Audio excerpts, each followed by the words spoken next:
tout le monde, j'espère que vous allez bien. Aujourd'hui je vous fais une vidéo sur la pleine lune. Alors c'est bien la première fois que je fais une vidéo sur la pleine lune. Je sais que certains parmi vous, notamment Elisa, m'avaient déjà demandé de faire des vidéos sur ça. Ben voilà, j'ai été appelée à en faire une, c'est la première fois pour le coup. Donc il y a une pleine lune le 6 mai. Comme vous le savez, vous pouvez déjà ressentir les énergies quelques jours avant et quelques jours après. Donc, je pense que je vais vite poster cette vidéo-là pour que ça ne traîne pas. C'est une pleine lune plutôt guerrière, on va dire. Voilà, je trouve que c'est un peu l'énergie de cette pleine lune. C'est une pleine lune guerrière. Et d'ailleurs, au niveau des cartes que j'ai tirées, j'ai eu la princesse endormie et l'ego positif. Donc, en gros, vous comprenez un peu où on cherche à vous mener. On cherche à vous mener au fait de vous réveiller, de sortir de cet état de princesse endormie et d'aller dans une énergie de combat, de guerrière, et de guerrier aussi pour les hommes. Donc d'être dans une énergie de combat, de yang, et d'être dans l'ego, mais pas l'ego négatif, l'ego positif, d'accord? Le combat. C'est ce que moi j'appelle le yang. J'aime pas l'ego positif parce que dans l'ego, j'aime bien différencier les choses. Je parle d'ego dans le côté plutôt négatif, moi. Et quand c'est positif, je vais être plus dans l'énergie du yang, du guerrier, du masculin sacré, cette énergie de yang, d'accord? Donc là, on dira que plutôt que ego positif, on va plutôt parler de yang, d'accord? Je sais pas ce que j'ai. Voilà. Bref, alors, les petits messages que j'ai eus. On vous demande avec cette pleine lune, ce qu'on va vous demander, c'est d'enclencher le fait de vraiment être dans une énergie d'acteur. Vous devez être acteur de votre vie, donc toujours le guerrier, et arrêter d'être spectateur de votre vie. Donc vous êtes amené à vous poser ces questions-là. N'hésitez pas à prendre un crayon pour les noter, pour le coup. Qu'est-ce que je dois lâcher? Qu'est-ce qui m'empêche d'être libre? Qu'est-ce qui m'empêche d'aller vers le changement? De ce fait, n'hésitez pas à regarder ma vidéo Métatron 13. Et il y avait une autre vidéo, ça doit être Métatron 12, où il n'y avait pas de changement sans effort. C'était déjà des énergies, vous voyez, qui vous mettez déjà un peu dans cette énergie-là pour que les petites pièces du puzzle, comme je vous dis, dans toutes les vidéos, vous avez des clés. Et c'est important de ne pas passer en travers certaines vidéos parce que sinon le puzzle, il vous manque des pièces du puzzle. Donc en fait,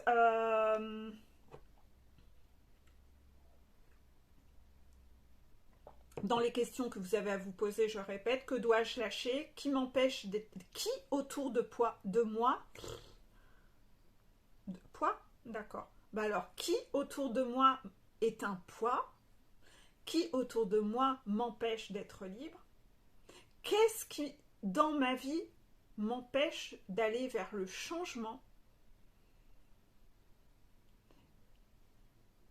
Qu'est-ce qui me nourrit, qui m'apporte des émotions positives et du bien-être? Émotions positives, pas positives. Qu'est-ce qui me nourrit? Qu'est-ce qui m'apporte dans ma vie des émotions positives et m'apporte du bien-être? Qu'est-ce qui, au contraire, me crée de la colère et de la frustration? Et concernant la colère, j'y reviendrai un peu après. D'accord? Donc, vous devez vraiment vous poser ces questions parce qu'on va vous demander, dans votre énergie de guerrier, d'aller vous libérer de ce qui vous retient. Attention. Attention à ne pas être positif toxique. Parce que visiblement, vous avez eu parfois tendance à être un peu positif toxique et avoir tendance à ne retenir que le positif dans certaines situations. C'est-à-dire, On vous demande qu'est-ce que vous devez lâcher, qui vous empêche d'être libre. Il y a déjà des gens avec qui vos radars se sont déjà alertés. Mais dans ces moments-là où vos radars s'alertaient, vous aviez tendance à repartir dans ce côté positif toxique, de ne retenir que le positif de ces relations, parce que c'est plus confortable. Parce que vous étiez dans une fuite de ce qui était désagréable. Donc vous faisiez comme abstraction du négatif pour ne retenir que le positif. Le problème, c'est qu'être positif, c'est bien joli, mais être positif toxique, pas du tout. Hein, parce que ça vous pousse à être dans un déni, ça vous pousse à être dans le sacrifice. Je remettrai en dessous un article sur le positif toxique. Parfois, quand on commence à faire du développement personnel, il y a des personnes qui sont des leaders dans le développement personnel en gros mode positif toxique. Je suis sûre que parmi vous, certains d'entre vous ont déjà eu affaire à ça. N'hésitez pas à mettre un petit commentaire en dessous. Il y a des gens qui vous poussent à être dans ce côté positif toxique. Des livres, des gens qui font des vidéos, des gens qui écrivent des livres, enfin voilà, plein de choses. Hein. Donc là, non, on vous demande de, attention, redescendez sur terre, hein, vous devez vous réveiller. Hein. Vous ne devez plus être une princesse endormie. Vous devez vous réveiller. Donc on va vous mettre face à ça. Hein. Là, ça va secouer là-dessus. Hein. C'est pas une pleine lune toute douce, toute gentille. Hein. C'est une lune de guerrière. D'accord ? Donc on vous demande de libérer ce qui vous retient. Quelque part, vous, au fond de vous, vous êtes un peu dans cette énergie où vous avez conscience que vous ne voulez plus avoir ça, mais, peut-être que vous faites des prières d'ailleurs, mais vous ne voulez pas l'acter vous-même. Vous voulez qu'on le fasse à votre place. Mais ça ne va pas se passer comme ça.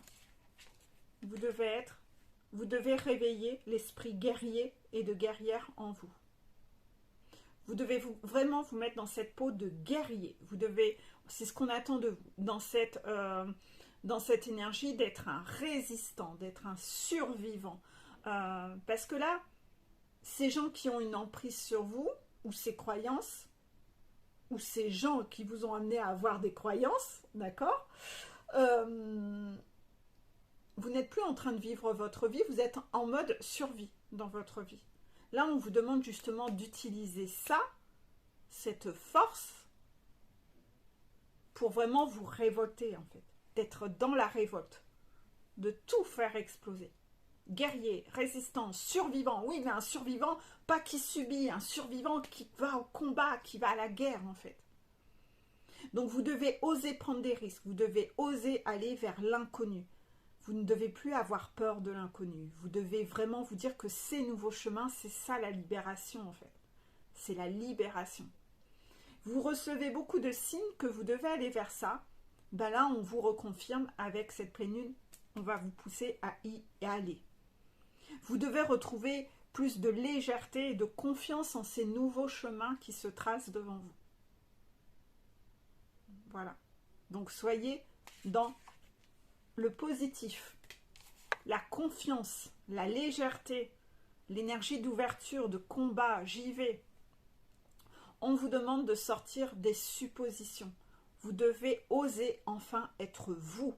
Voilà, voyez-vous comme un guerrier, réveillez le guerrier en vous. Donc vous devez vous libérer des liens dans lesquels vous vous êtes emprisonné à cause de vos anciennes croyances. Ces anciennes croyances, paf, ça dégage. Donc du moment où vous avez dégagé vos anciennes croyances, vous devez vous sortir de cette prison parce que c'est vous qui vous êtes mis tout seul dans cette prison à cause de vos anciennes croyances ou des croyances que vous avez pris comme des vérités de la part de mauvaises personnes. Dans tous les cas, c'est vous qui vous êtes emprisonné, donc on vous demande de avoir la même énergie pour en sortir. Donc on va en revenir sur l'histoire de la colère. Vous devez la libérer, cette colère. Vous devez vous libérer de votre mal-être. Donc en fait, qu'est-ce qu'on entend par là? C'est qu'il va falloir que cela ressorte dans votre parole. Il va falloir que ça explose.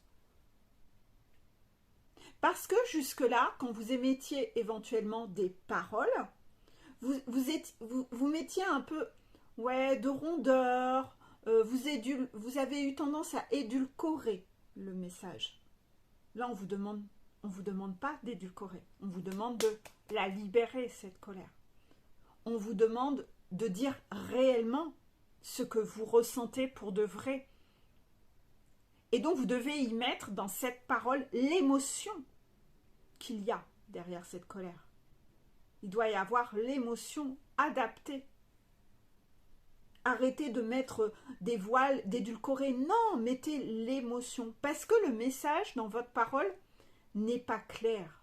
Votre message dans votre parole, comme vous édulcorez l'émotion, le message ne passe pas en fait.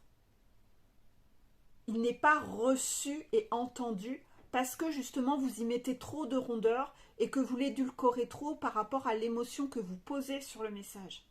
Mettez-y cette colère avec les mots et vous verrez que là, cette fois, le message sera entendu. En fait, il s'agit d'une parole qui doit être un réel recadrage, la justice qui tombe de par votre bouche auprès de ces gens. Donc vous devez être dans des paroles justes, alors que jusque-là, il y avait beaucoup trop de non-dits, mais cette parole doit être juste non seulement dans le contenu, donc le fond, mais aussi dans sa forme.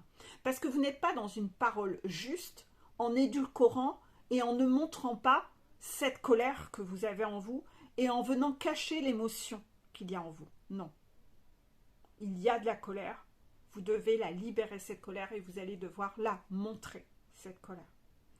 Voilà, c'était le petit message pour la pleine lune. Nous sommes le 3, la pleine lune est le 6. Donc je vais certainement la poster aujourd'hui, cette vidéo, et dès ce soir. Elle est très courte.